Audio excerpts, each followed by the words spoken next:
सातारकर यांचे आगमन झालेले आहे. प्रवचनाचा आज सांगता दिन आहे. आज महाराजांचे स्वागत आमच्या ट्रस्टचे एक कार्यकर्ते विजय चव्हाण हे हार घालून करतील व पोथीला हार जोशी हे आप्पा कुलकर्णी हे घालतील.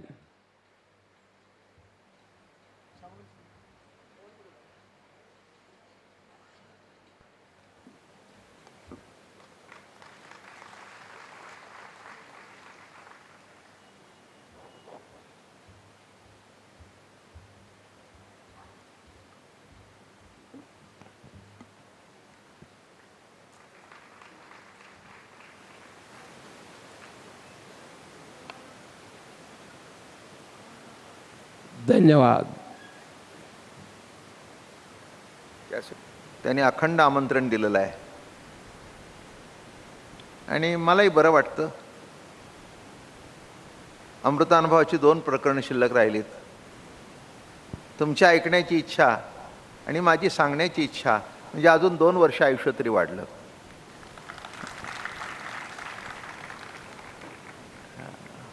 तेव्हा हे सगळं कृपेवर चालतं. कोणीही नाकाला जीभ लावू नये, लावायची गरजच नाही. हा जो अमृत अनुभव येतो, देव अमृत खातात, देव अमृत पितात, तो ज्ञानोबारायाच्या कृपेने ते अमृत आपल्याला चाखायला मिळतं, हे आपलं भाग्य आहे. म्हणून ही थोडीशी प्रस्तावना. आणि उद्यापासून 3 दिवस होळीने कीर्तन. आज 7वा आणि 8वं झालं यावेळेला आणि 9व्या प्रकरणाची सुरुवात आहे. जीवनमुक्त दशाकथन, जीवनमुक्तांचं लक्षण. ही प्रस्तावना सांगतो, मग अभंग म्हणून सुरुवात करू प्रवचनाला. त्या जीवनमुक्तांच्या ही ज्या बोधाची अवस्था आहे, परिपक्व दशा आहे, या माणसांची अवस्था काय असते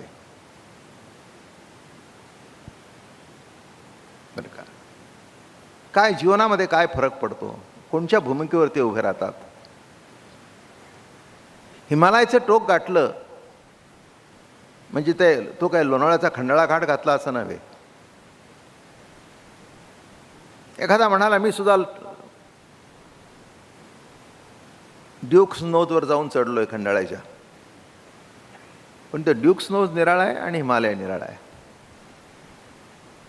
तसं हिमालयावर गेल्यानंतर काय अनुभव आहे, मनुष्य त्या थंडीतच काकडून जातो, तो अनुभव कुठून सांगणार. पण ज्ञानेश्वर महाराज हे सर्वांगाने समर्थ आहेत आणि त्यामुळे हा अमृत अनुभव ते सांगू शकले. आणि जीवनमुक्ताची अवस्था आहे त्याचं आपण अतिशय सुंदर प्रकरण आहे. तीही म्हणजे तिथे ज्ञान आणि भक्तीचा कसा मिलाप घडून आणला आहे त्यांनी, हे आपल्याला कळेल. आणि म्हणून आजचं प्रवचन हे समारोपाचं नाही. समारोप कधीच करू नये. वाईट गोष्टीचा समारोप असावा, वाईट गोष्टीची समाप्ती असावी आणि चांगल्या गोष्टीचं काही नाही. इथपर्यंत सेवा घडली, पुन्हा सेवा चालू, अखंड अखंड. आणि म्हणून त्या दृष्टिकोनातून आपण आता प्रवचनाला सुरुवात करूया. पुंडलिकावरदे हरिविठ्ठल श्री ज्ञानदेव तुकाराम ज्ञानेश्वर महाराज की जय. तुकाराम महाराज की जय. सद्गुरु दादा महाराज अप्पा महाराज की जय. ओम नमो ज्ञानेश्वरा.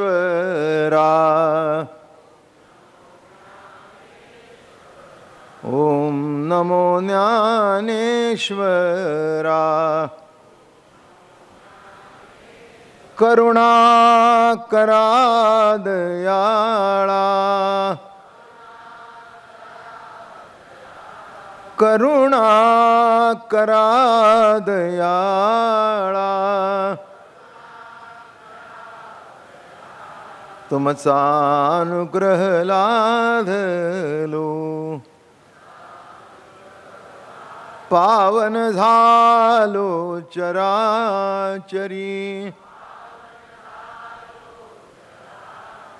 पावन झालो चराचरी.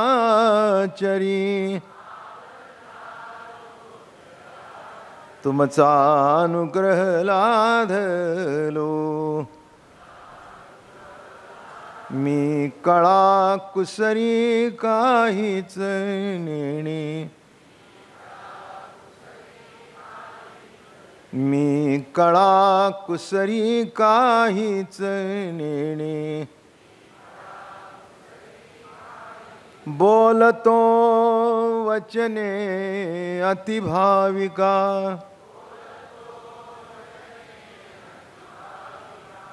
बोलतो वचने अतिभाविका. तुमचा अनुग्रह लाधलो.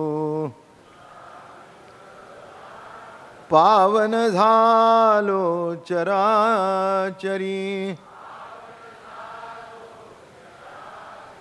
पावन झालो चराचरी. तुमचा अनुग्रह लाधलो. एका जनार्दनी तुमचा दास, एका जनार्दनी तुमचा दास. त्याची आस पुरवावी, त्याची आस पुरवावी. तुमचा अनुग्रह लाधलो. पावन झालो चराचरी, पावन झालो चराचरी. तुमचा अनुग्रह लाधलो. पुंडलिकावरती हरिविठ्ठल श्री ज्ञानदेव तुकार, ज्ञानेश्वर महाराज तुकाराम. माऊली महावैष्णव संत श्रेष्ठ ज्ञानेश्वर भगवान. आणि अज्ञान नाही हे सिद्ध केलं. अज्ञान नाही हे सिद्ध केल्यानंतर तत्सापेक्ष जे ज्ञान आहे तेही आपोआपच संपलं. म्हणून त्याच्याकरता जास्ती ओव्या वापरल्या नाहीत, फक्त 19 ओव्यात सांगितलं. मागचं जवळजवळ नाही म्हटलं तरी मागच्या प्रकरणामध्ये जवळजवळ 250च्या वर ओव्या होत्या अज्ञान खंडनाकरता. आणि इथे ज्ञानखंडन फक्त 19 ओव्या. कारण एवढंच समजून सांगायचं होतं की अज्ञान नाही एकदा ठरल्यानंतर तत्सापेक्ष ज्ञानसुद्धा तिचं असू शकत नाही. कारण प्रत्येक शब्द दुसऱ्या शब्दावर आधारित आहे. नाही हा आहेवर आधारित आहे, चांगला हा वाईटावर आधारित आहे, खरं हा खोट्यावर आधारित आहे. प्रत्येक शब्द एकमेकावर अवलंबून आहे. गोरा काळ्यावर अवलंबून आहे. म्हणजे प्रत्येक शब्द हे असे 2 शब्द आहेत. तसं अज्ञान ज्ञान कशावर शब्द अवलंबून आहे तर हे अज्ञानी म्हणून हे ज्ञानी. तर अज्ञानाचंच खंडन झाल्यानंतर ज्ञानाचं काय राहिलं ते म्हणले अज्ञानाचंच खंडन झाल्यानंतर तत्सापेक्ष जे वृत्ती ज्ञान आहे ते सुद्धा संपून गेलं. म्हणून जास्ती ओव्या वापरल्या नाहीत. तुम्हाला एवढं म्हणजे हे नीट समजून घ्या बरं का. हे नीट समजल्याशिवाय उपयोग नाही. तो म्हणाल ज्ञान कसं म्हणून पहिल्यापासून 3 दिवस नाही अखंड चालू आहे. गुणमय ज्ञान, वृत्ती ज्ञान आणि सत्ता ज्ञान.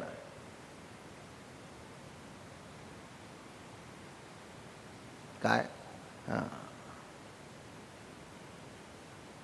3 भाऊ आहेत, त्यांची 3 मुलं आहेत, सगळे उभे आहेत. मग एक दुसरा आला, तुम्ही 3 हो, आम्ही चुलत भाऊ. हे आमचे समोर बसलेले वडील आहेत. अरे पण कोणचे कोणचे? हे माझे. तो म्हणतो हे माझे, हे माझे. तिघही वडीलच. माझं बोलणं कळलं का? पण प्रत्येकाचे वडील निराळे.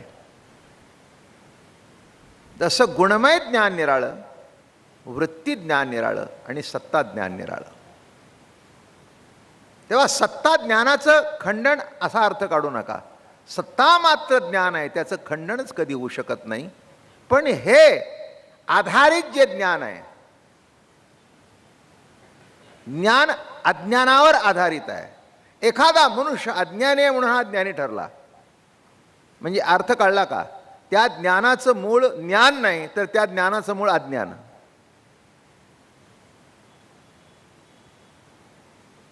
घरामध्ये एकच मुलगा आहे आणि तो अत्यंत हुशार आहे, तेव्हा जास्ती काही चर्चा होत नाही. पण 2 मुलं असल्यानंतर चर्चा होते. आमचा धाकटानं जेमतेम पास होतो, थोरला विचारायचं काम नाही. माझं बोलणं कळलं का? हां, तसा काही ढ नाही तो, पण ठीक आहे, 60-65. हा एकदम 90च्या पुढे. ही जशी तुलना आहे त्यातली. तसं ज्ञान शब्द तिन्ही ठिकाणी आला, पण त्या ज्ञानाची भूमिका जर कळली नाही. आता एक लक्षात ठेवा, 60च्या पुढे गेल्यावर फर्स्ट क्लास. मार्क कशी दिले जातात? फर्स्ट क्लास कुठून सुरू होतो? 60च्या पुढे. मग आता नुसतं सांगून मोकळं व्हा फर्स्ट क्लास मिळाला, पण किती मिळाले? तर 60 मिळाला निळाला, 75 आला तर first class with distinction. First class नुसता नाही तर विथ डिस्टिंक्शन. आणि 90 मिळाला तर त्याच्याबद्दल डिस्टिंक्शन विथ डिस्टिंक्शन. तसं अर्थ काय आहे? हे सगळे ज्ञानी आहेत. तसं गुणमय ज्ञान, वृत्ती ज्ञान आणि सत्ता ज्ञान, एवढा प्रपंच जो परमार्थामध्ये चाललेला आहे, तो तुम्हाला हे सांगण्याचा प्रयत्न आहे की तुम्हाला काहीही मिळायचं नाही, फक्त जे मिळून आहे त्याची ओळख पटवून घ्या. एवढाच ह्याच्यातला विषय आहे. आणि काय आहे, ते मिळून आहे ते तुमच्याहून परिच्छिन्न करता येत नाही, म्हणून लवकर हाताला लागत नाही. माझं बोलणं कळलं का? ते इतकं अपरिच्छिन्न आहे की तुमच्यापासून ती वस्तू निराळी करता येत नाही. वस्तू निराळी का करता येत नाही? तर ती तुमच्याहून निराळी नाही म्हणून. तसं नीट लक्षात घ्या. तसं सत्ता मात्र ज्ञान जाणण्याकरता आयुष्याचे आयुष्य जन्मजन्मांतरापर्यंत का जातात? ज्ञानोबा जेव्हा म्हणतात जवळी आहे परी भेटेना, काय सांगतायत? जवळ आहे पण भेटत नाही. नित्य प्राप्त आहे, नित्य उपलब्ध आहे, पण नित्य प्राप्त आहे हे कळत नाही. म्हणून प्राप्त शब्दाची एक ओवी सांगतो. ऐसे प्राप्त पुरुष येथे नाहीत का बहुत, हिंडताव ह्या जगात कदाचित एखादा देखीजे. प्राप्त परमात्म्याला अप्राप्त प्रतीतीने भोगणारे सगळे आहेत, पण प्राप्त परमात्म्याला प्राप्त प्रतीने भोगणारे असे प्राप्त विरळ आहेत. काय सांगितलं? प्राप्त परमात्म्याला प्राप्त प्रतीतीने भोगणारे असे प्राप्त विरळ आहेत. म्हणून ऐसे प्राप्त पुरुष येत संसारी नाहीत का बहुत, हिंडता अवघ्या जगात, अवघ्या जगात कदाचित एखादा देखील. परमार्थिक सगळेच आहेत, देवाच्या मागे सगळेच लागलेत, पण देव ज्यांच्या मागे लागलाय असे विरळ आहेत.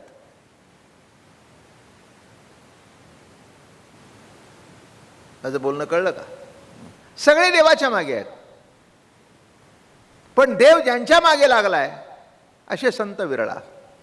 ऐसा विरळा ज्ञानदेव. काय म्हणतायत? हा ज्ञानदेव, असे संत हे विरळे आहेत. म्हणून परमार्थाच्या विशिष्ट भूमिकेवर जाऊन अधिष्ठित झाल्यानंतर काही मिळवायचं नाही. एक खरोखर माझंही भाग्य आहे आणि तुमचंही भाग्य आहे की एवढा मोठा गहन ग्रंथ आपण 4-5 वर्ष ऐकतोय. बरं का. आणि तुम्ही मंडळी आवडीने प्रेमाने येतात, हे खरंच कौतुक आहे. याचा अर्थ असा आहे की ज्ञानोबारायांना सुद्धा वाटतंय की सामान्य माणसांना सुद्धा असं कोणी म्हणू नये आम्ही अमृतानुभवाला हातलंय आम्हाला कळत नाही. चांगले मोठे मोठे प्राध्यापक मंडळी सुद्धा ज्ञानेश्वरी हातात घ्यायला तयार नाहीत. कळलं का तुम्हाला? हां.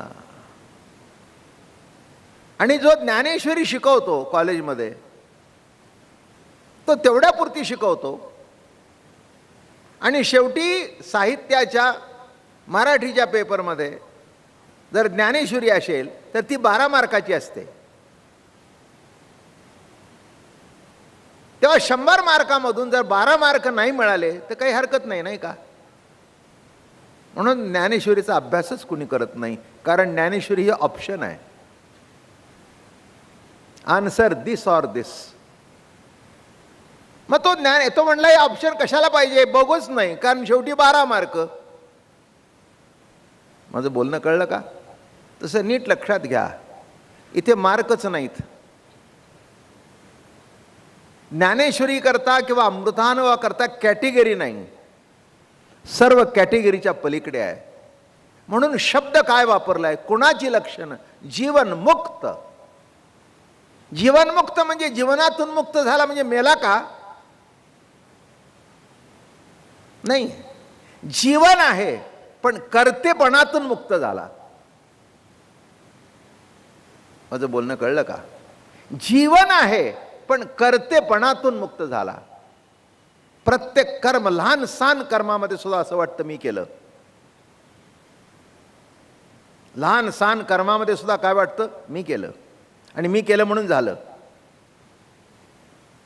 बरं का, इथे हाच मोठा गमतीदार प्रश्न आहे. बरं का, इथे मी केलं नाही, त्यांनी माझ्याकडून करवून घेतलं. त्यांनी करून घेतलं म्हटलं की तुम्ही मुक्त झाला. माझं बोलणं कळलं का?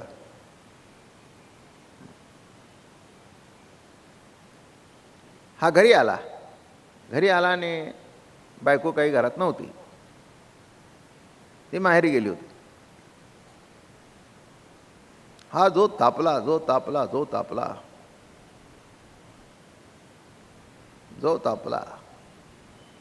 आला. आल्या बरोबर जी फैर सुट गेली. बाप म्हणला का रागवतोस तिला, मला विचारून गेली होती.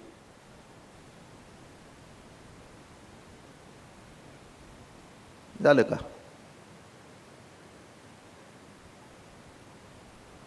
कशाला एवढी बडबड करतोस? हां, तुला 4 वेळा फोन करायचा प्रयत्न केला, फोन बंद करून ठेवतोस आणि रागवतोस पुन्हा तिला. मी दिली होती परवानगी. मुक्त म्हणजे कळलं का? जाऊन सुद्धा तिच्यावर काही नाही, कारण पाठवली मी, ती गेली नाही. तसं करणारा तो मी नाही.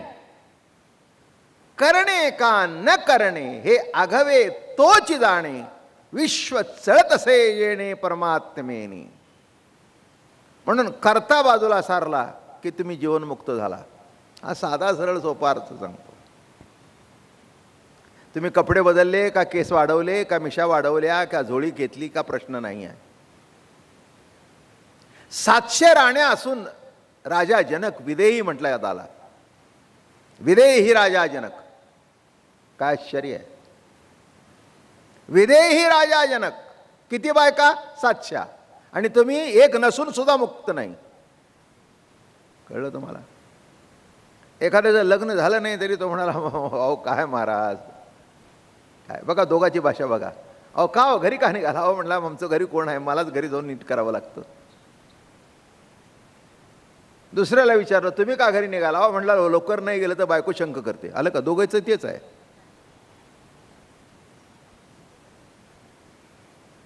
म्हणजे दोघंही अडकलेलेच आहेत ना.